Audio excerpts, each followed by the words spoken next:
দেখ দেখ বন্ধু, আমার বাসা থেকে না 2 GB র্যামের ফোন কিনে দিছে। কি 2 GB র্যামের ফোন কিনছিস? এই বেটা এটা দেখ, আইফোন। আইফোন। হোপ বেটা। কি ফোন চালাছে এগুলো? হ্যাঁ যা না যা যা। হে আল্লাহ, তুমি আমার গরিব বানাইলাকে। আজকে আমি বন্ধুদের সামনে বেজ্জিত হয়েছি। এই ফোন দিয়ে আমি কি করবো দেখ।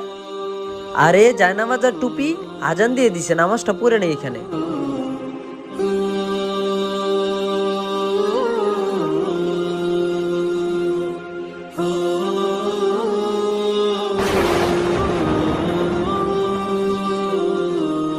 এই ছেলে দাঁড়াও। জি বলেন। এই আইফোন কি তোমার? না, এই ফোন আমার না। এইটা কি তোমার? না, এই ফোনও আমার না। আরে আমার তো একটা 2 GB RAM OLA phone, normal phone. দেখো তো এটা কি না। হ্যাঁ, এটাই আমার ফোন। বাহ, আমি তোর ইমানদারি দেখে অনেক খুশি হয়েছি। এই নে, এই ফোনগুলো তুই রেখে দে। ভিডিওটি ভালো লাগলে সাবস্ক্রাইব করবেন।